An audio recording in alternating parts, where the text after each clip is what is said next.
로마서 말씀 계속해서 보고 있습니다. 우리가 1장부터 8장까지를 쭉 다루고 있는데요. 이제 반환점을 돌아서 이제 5장으로 오늘 들어섭니다.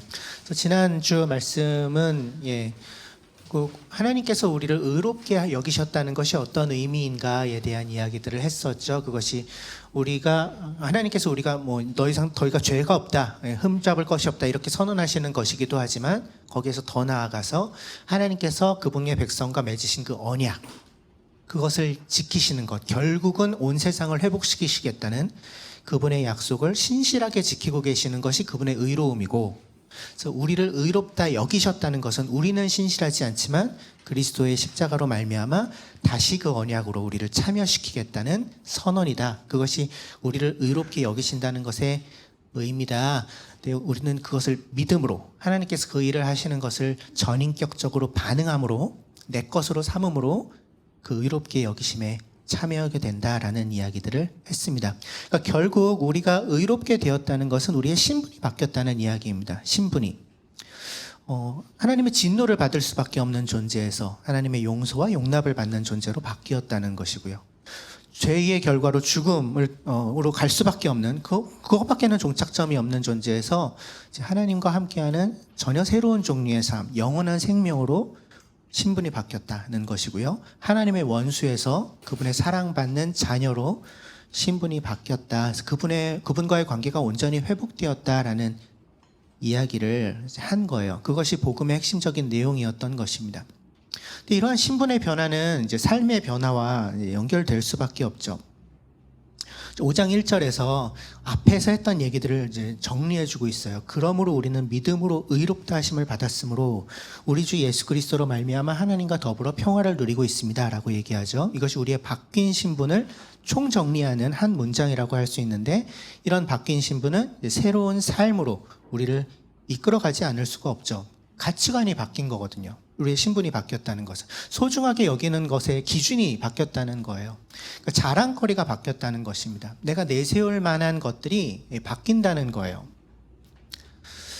이러한 변화를 이야기하는 것이 이제 5장과 6장입니다. 그래서 5장에서는 우리의 자랑거리가 바뀐 것에 대한 이야기를 하고, 6장에서는 그렇게 바뀐 우리가 실제로 어떻게 살아갈 것인가, 특별히 죄와 어떻게 싸워갈 것인가에 대한 얘기들을 구체적으로 하는데, 오늘은 5장 1절부터 11절까지를 같이 보려고 해요. 같이 한번 읽어볼까요? 시작. 그러므로 우리는 믿음으로 의롭다 하심을 받았으므로 우리 주 예수 그리스도로 말미암아 하나님과 더불어 평화를 누리고 있습니다. 우리는 또한 그리스도로 말미암아 지금 서 있는 이 은혜의 자리에 믿음으로 나아오게 되었으며 하나님의 영광에 이르게 될 소망을 품고 자랑을 합니다. 그뿐만 아니라 우리는 환난을 자랑합니다. 우리가 알기로 환난은 인내력을 낳고 인내력은 단련된 인격을 낳고 단련된 인격은 소망을 낳는 줄을 알고 있기 때문입니다. 이 소망은 우리를 실망시키지 않습니다. 하나님께서 우리에게 주신 성령을 통하여 그의 사랑을 우리의 마음속에 부어주셨기 때문입니다. 우리가 아직 약할 때에 그리스도께서는 제때에 경건하지 않은 사람을 위하여 죽으셨습니다. 의인을 위해서라도 죽을 사람은 드뭅니다. 더욱이 선한 사람을 위해서라도 감히 죽을 사람은 드뭅니다. 그러나 우리가 아직 죄인이었을 때에 그리스도께서 우리를 위하여 죽으셨습니다. 이리하여 하나님께서는 우리들에 대한 자기의 사랑을 실증하셨습니다. 그러므로 지금 우리가 그리스도의 피로 의롭게 되었으니 그리스도로 말미암아 하나님의 진노에서 구원을 얻으리라는 것은 더욱 확실합니다. 우리가 하나님의 원수일 때에도 하나님의 아들의 죽으심으로 말미암아 하나님과 화해하게 되었다면 화해한 우리가 하나님의 생명으로 구원을 얻으리라는 것은 더욱더 확실한 일입니다. 그뿐만 아니라 우리는 또한 우리 주 예수 그리스도로 말미암아 하나님을 자랑합니다. 우리는 지금 그로 말미암아 하나님과 화해를 하게 된 것입니다. 복음의 핵심적인 내용을 다시 한번 반복해주고 있는데, 아마 읽으면서 이게 어떤 의미였지 이렇게 자동으로 아마 번역이 이제 되실 거예요. 쭉 그동안 그 얘기들을 다뤘기 때문에. 근데 이 본문은 이제 3번 반복해서 자랑하다라는 표현을 하고 있어요. 2절에서 이제 소망을 품고 자랑을 합니다. 3절에서 환난을 자랑합니다. 11절에서 하나님을 자랑합니다. 3가지 자랑을 이야기를 합니다. 그래서 이 본문 전체가 이제 무엇을 자랑하는가에 관련된 이야기라는 거죠. 3번이나 반복해서 얘기하고 있다는 건 굉장히 강조하고 있는 거니까. 원어로는 카우카우마이라고 하는데 헬라어 원어로는 이제 뽐내다, 내세우다 이런 뜻이에요. 자랑하다라고 번역된 이 단어가 뽐내다, 내세우다. 이제 영어 단어로는 뭐 보통 영어 성경에서 부스트 이렇게 번역을 했어요. 이제 자랑스럽고 기쁘게 내가 성취한 일이나 내가 얻은 것을 크게 말하는 거. 나 이거 얻었다, 나 이거 해냈다 이렇게 자랑스럽게 아주 기쁨을 담아서 얘기하는 것이 자랑하다라는 것입니다. 근데 개역 성경은 이 단어를 즐거워하다로 번역했어요. 사실 조금 잘못된 번역인데 왜냐하면 3번 반복되는데 앞에 거는 즐거워하다로 번역하고 또 뒤에는 자랑하다로 번역한 부분이 있어서 근데 크게 기뻐한다. 뭐 NIV 같은 경우는 그렇게 번역했더라고요. 크게 기뻐한다, 뭐 rejoice 이렇게 번역을 했더라고요. 어쨌든 그게 포함되어 있는 거예요. 즐거워하고 기뻐하면서 나 이런 거 해냈어요, 나 이런 거 얻었어요 이렇게 얘기하는 겁니다. 그게 자랑하는 거예요. 그러니까 새로워진 신분에 의해서 달라진 우리의 자랑거리를 강조해서 얘기하고 있는 거죠. 또 하나 주목해 볼 수 있는 건 이제 그뿐만 아니라라는 접속사입니다. 3절에 나오고 11절에 나오는데 그러니까 2절에서 자랑 얘기했죠. 3절에서 두 번째 자랑을 얘기하면서 이제 그뿐만 아니라 이렇게 얘기를 하고 있고요. 11절에서 세 번째 자랑을 얘기하면서 또 그뿐만 아니라 이렇게 얘기하고 있는 거예요. 단지 이것만이 아니라 A뿐만 아니라 B도 뭐 이런 not only A but also B 뭐 이런 거죠. 점증법이에요. 그러니까 나 이거 자랑하고 있어요. 그런데 그것뿐만 아니라 이것도 내 자랑거리예요. 근데 그게다가 아니라 이것도 내 자랑거리예요. 그러니까 1 플러스 1 플러스 1인 거예요. 우리가 참 좋아하는. 네. 1 플러스 1 플러스 1이면 그럼 어떻게 해야 돼요 우리가? 사야 되죠. 네, 그런 겁니다. 이렇게 좋은 거야 우리가 갖고 있는 게 이 얘기를 하고 있는 것입니다. 첫 번째 자랑거리, 하나님의 영광에 이르게 될 소망을 품고 자랑을 합니다 라고 2절에서 이야기를 하고 있습니다. 하나님의 영광에 이르게 될 소망이 우리의 자랑거리라는 거예요. 하나님의 영광, 빛, 뭐 이런 의미를 가지고 있는 단어예요. 빛, 뭐 영예, 명예, 뭐 위대함, 뭐 이런 의미를 담고 있는 단어입니다. 그러니까 하나님의 영광에 이르게 될 소망이라고 하는 것은 그분의 그 빛 같으신 그분의 그 빛나시는 그분의 그 명예에, 그분의 위대함에 우리가 참여하게 될 것이다 이 얘기를 하고 있는 거예요. 거기에 이르게 될 것이다. 우리도 그 영광의 빛 아래에 들어가게 될 거야. 결국은 그 가운데에 서게 될 거야. 그 영광의 빛을 우리가 온전히 막 내리받으면서 서게 될 거야 이 얘기를 하고 있는 것입니다. 근데 그 영광에 어떻게 나아가게 되느냐? 앞에 나오죠. 그리스도로 말미암아 지금 서 있는 이 은혜의 자리에 믿음으로 나아오게 되었으며 이렇게 얘기하고 있습니다. 결국 그리스도로 말미암아 지금 서 있는 이 은혜의 자리에 믿음으로 나아가 서 있는 것, 이것이 결국 그 최종점에 우리가 그 영광에 이르게 될 것이라는 근거라는 거죠. 즉 그리스도로 말미암아 우리의 애씀과 노력이 아니라 그분의 죽으심으로, 그분의 대가를 치르심으로 지금 서 있는 이 은혜의 자리, 하나님의 의롭다 하심을 여김받는 그 자리죠. 무죄 선언을 받는 그 자리죠. 그 하나님의 전 우주적인 그 구원 계획에 다시 동참하게 되는 그 자격을 얻은 그 자리죠. 거기에 무엇으로? 믿음으로. 이미 그 하나님이 다 이루신 그 일에 내가 전인격적으로 반응함으로, 내 것으로 받아들임으로, 나의 노력이 아니라, 나의 애씀이 아니라 서 있는 것이 그분의 영광에 이르게 될 소망을 우리에게 가져다주는 근거다라는 이야기를 하고 있어요. 그러니까 결국 우리를 소망으로 이끌어가고 있는 거예요. 그 소망이 우리의 자랑거리라는 것입니다. 영혼에 이르는 소망이 마치 멀리서 반짝이고 있는 빛과 같은 거예요. 저기에 그 빛이 내리쬐고 있는 거죠. 그 영광의 빛이. 그 영광의 빛을 향하여 지금 내가 서 있는 자리에서 걸어가고 있는 거죠. 그걸 자랑하게 되었다. 그 영광의 빛에 참여하게 될 것을 나는 내세우고 그것으로 인해서 기뻐하는 존재가 되었다라는 이야기를 하고 있는 것입니다. 첫 번째 자랑거리예요. 두 번째는 되게 이상한 얘기를 합니다. 환난을 자랑한다라는 얘기를 3절에서 하고 있어요. 환난을 자랑한다. 그뿐만 아니라 우리는 환난을 자랑합니다. 이렇게 얘기하고 있습니다. 환난은 뭐 어려움, 고난, 뭐 시련 이런 것들이죠. 우리의 인생에서 겪는 여러 고통들 이런 것들이에요. 그걸 자랑한대요. 바울이 왜 여기서 환난을 언급하고 있는가? 하나님의 빛을 언급했기 때문이에요. 저 멀리에서 반짝이고 있는 그분의 빛을 언급했을 때, 근데 멀리서 반짝이는 빛이 언제 가장 반가울까요? 우리 뭐 영화 같은 데서 보는데 어디에 갇혔을 때, 동굴 같은데, 어두운 동굴 같은데, 또는 감옥 같은데 갇혔는데 내가 탈출해야 돼. 그럴 때 저기에 빛이 있습니다. 그게 가장 반가운 소식이죠. 그 반가운 빛을 받기 때문에 지금 어두운 현실로 눈을 돌리는 거예요. 그래서 환난을 이야기하는 것입니다.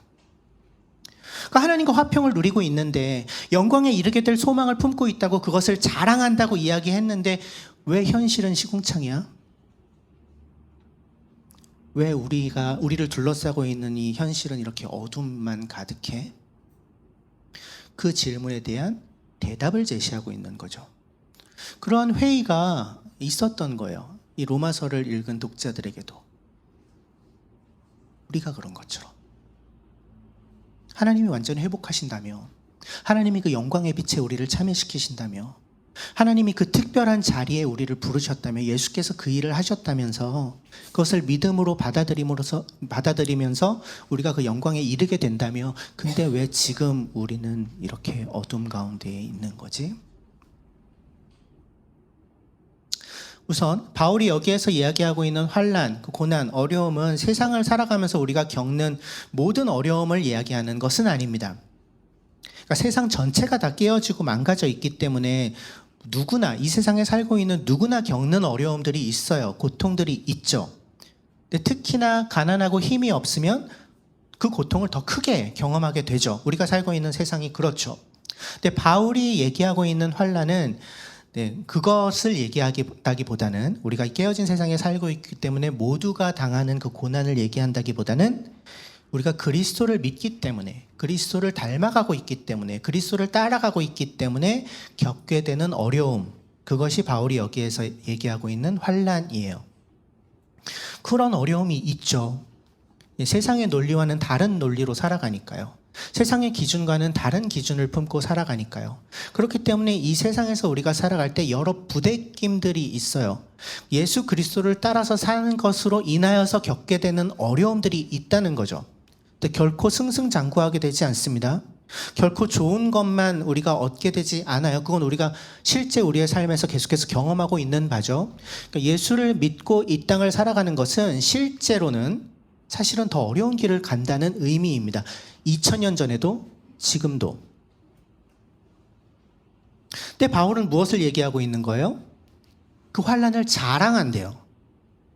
그 환난이, 그 고난이, 어려움이 우리가 누리고 있고 지금 결국 도달하게 될 그 영광과 축복의 실제를, 그것이 결국 우리가 거기에 가게 될 것이라는 그 사실을 뒤집을 수 없을 뿐만 아니라 환난 그 자체가 바로 자랑거리가 된다고 얘기하고 있는 거예요. 굉장히 센 얘기를 하고 있는 거예요. 굉장히 단호하게. 굉장히 놀라운 얘기를 하고 있는 것입니다. 그러니까 지금 현실은 시궁창이지만 특별히 예수를 믿고 예수를 따르기 때문에 겪게 되는 그 어려움들이 우리에게 있다는 겁니다. 있지만 그것이 우리가 결국 최종적인 영광의 소망을 품게 되는 것을 가로막을 수 없다. 오히려 지금 우리가 겪고 있는 이 어려움은 그 소망에 우리가 결국 이르게 될 것이라는 것을 증명하여 준다는 얘기를 하고, 그래서 그 어려움까지도 자랑할 수 있다라는 얘기를 하는 거예요. 왜? 그리스도를 따라가면서 어려움을 겪는다는 것은 우리의 신분이 이미 바뀌었다는 것을 증명하는 증거물이기 때문이죠. 그렇기 때문에 결국 우리를 소망으로 이끌어주는 도구가 되는 것이죠. 이런 비슷한 이야기를 다른 사도들의 편지들에서도 찾아볼 수 있습니다. 베드로 사도 같은 경우에 베드로전서 1장 6절 7절에서 여러분이 지금 잠시 동안 여러 가지 시련 속에 어쩔 수 없이 슬픔을 당하게 되었다 하더라도 기뻐하십시오라고 얘기합니다. 하나님이 여러분의 믿음을 그 슬픔을 통하여서 단련하시고 금보다 더 귀한 것이 되게 하시고 정금같이 되게 하시고 또 그리스도께서 나타나실 때 여러분에게 칭찬과 영광과 존귀를 얻게 해주실 것이기 때문에 그 어려움에 처했을 때 기뻐하십시오. 베드로 사도 그렇게 얘기하고 야고보 사도도 나의 형제자매 여러분 여러 가지 시험에 빠질 때 더할 나위 없는 기쁨으로 생각하십시오. 믿음의 시련이 인내를 낳는다는 것을 알고 있습니다. 인내력을 충분히 발휘하여 조금의 부족함도 없이 완전하고 성숙한 사람이 되십시오. 그러니까 바울이 여기서 얘기하는 환난이 인내력을 낳고 인내력은 단련된 인격을 낳고 단련된 인격은 소망을 낳는다라는 이야기를 다른 방식으로 이 베드로 사도나 야고보 사도도 이야기하고 있는 거죠. 그걸 기뻐하라는 것입니다. 시련이 있지만 시험이 있지만 어려움이 있지만 그것을 오히려 기뻐하라. 왜? 그것이 우리의 인내와 성숙의 기회가 되기 때문에 그리고 결국 그것이 마지막에 우리가 얻게 될 그 영광의 증거가 되기 때문에 환난이 인내력을 그러니까 그 환난이 고난이 우리의 인내력을 길러준대요. 그리스도께서 그분의 십자가를 참으신 것처럼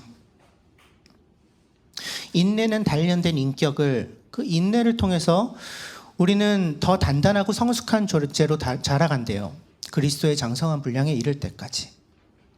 그러니까 단련된 인격은 소망을 그렇게 그리스도를 닮아가는 인격은 우리의 소망을 더 확고하게 다져준대요. 결국 그분의 죽으심에 참여하고 또 동시에 그분의 부활에 참여해서 하나님께 더 가까운 곳에 거하게 될 그 소망을 확고하게 드러내 보여준다는 거예요. 그러니까 어려움 자체를 기뻐하는 것이 아니라 그 어려움이 환난이 우리를 이끌게 될 마지막 목표 지점, 소망이 우리의 기쁨의 이유가 되는 것이죠. 그것이 우리의 자랑거리가 된다는 것이죠. 그렇기 때문에 환난도 자랑거리가 된다라는 얘기를 하고 있는 거예요. 우리를 절대로 실망시키지 않을 그 소망, 세상 그 어떤 것도 빼앗아갈 수 없는 그 완전한 소망.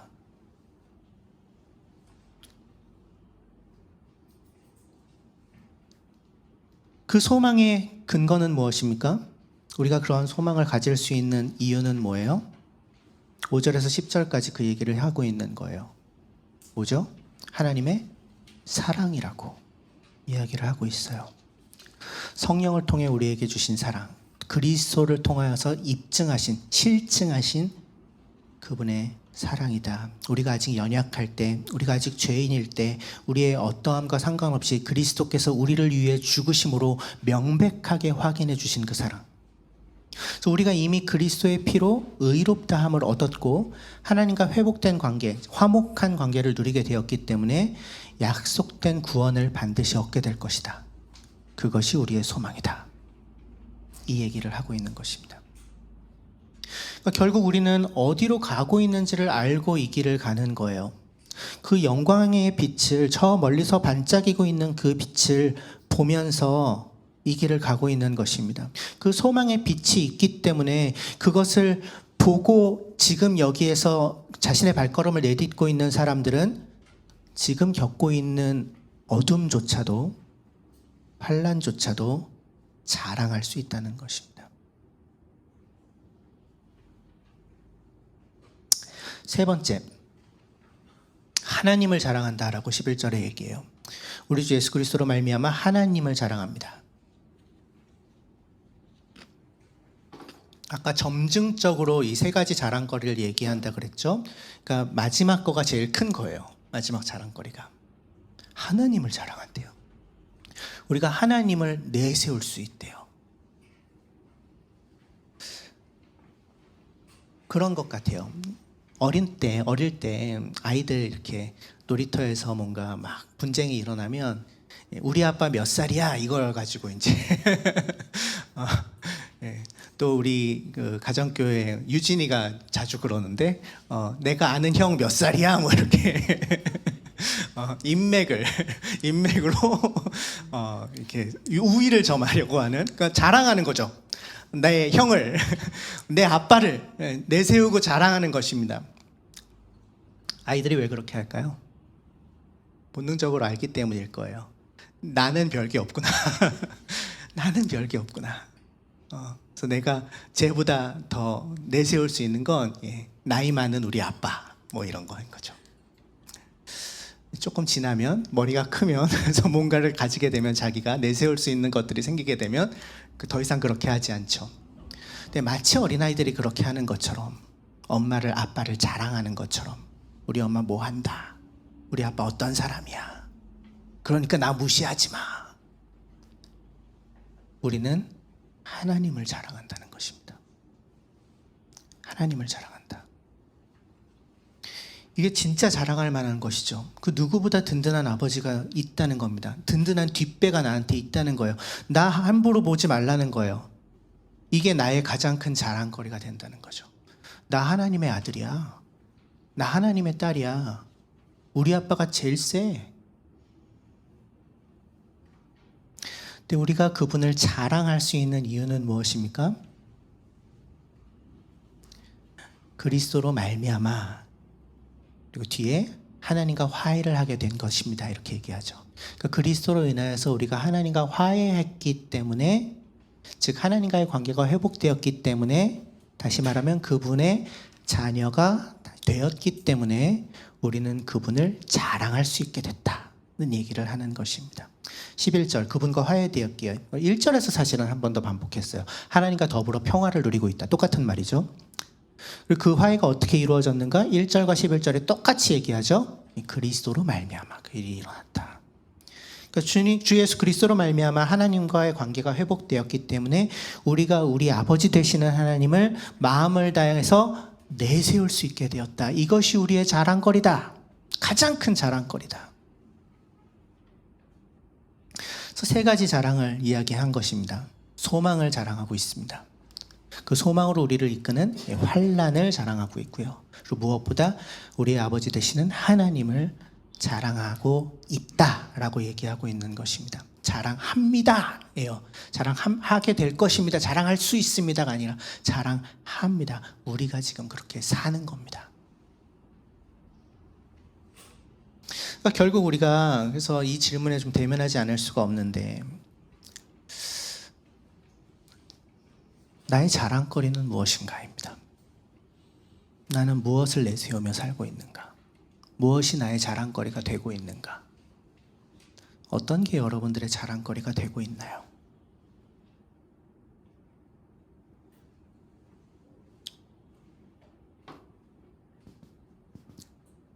그리스도인은 진짜 자랑할 만한 것이 무엇인지를 알고 있는 사람들이에요.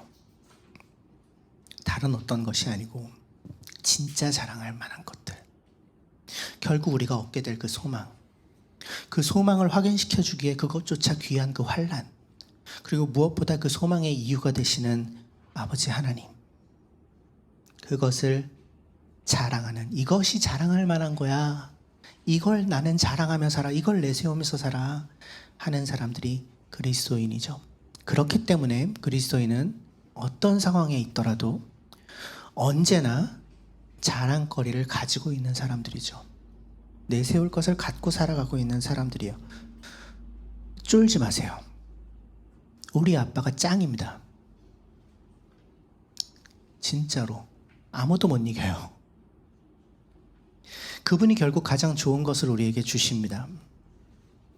그 가장 좋은 것은 뭐예요? 이 땅에서 누리는 그건 다 부수적인 거고, 있어도 되고 없어도 되는 것들이고, 그분이 결국 주시는 것은 그 마지막 영광에 이르게 되는 소망이죠. 그분의 영광의 빛에 우리가 나아가게 될 것. 결국 온 우주를 그분의 다스림 아래에 회복시키셔서 온전케 하시게 될 그 소망, 바로 그분이 우리를 그 회복의 과정으로 이미 부르셨고 의롭게 여기셨고, 결국 그 온전함으로, 그 온전한 회복으로, 그 온전한 다스림으로 우리를 이끄신다는 것. 이 진짜 자랑거리가 정말 우리가 자랑하는 것들이 되기를 간절히 소망해요. 만약에 정말 이런 것들을 자랑하며 살 수 있다면, 근데 이런 자랑거리들이 있음에도 불구하고 다른 것들은 늘 결핍되어 있죠. 모두에게 그 결핍이 있어요. 나에게 없는 것, 내가 누리지 못하는 것, 여전한 어려움들이 우리의 삶에 있죠.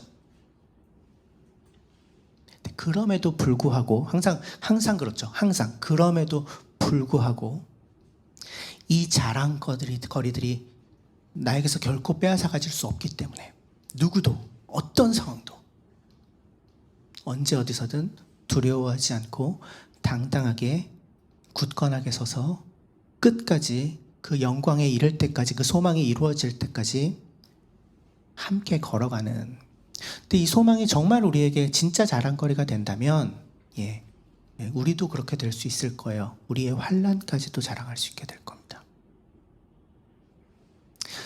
그러한 모습들이 우리 사랑하는 가족 공동체 안에서 더 많이 드러나고, 그래서 그 우리의 소망이 더 선명해지는 그러한 발걸음 계속해서 걸어갈 수 있게 되기를 간절히 소망합니다.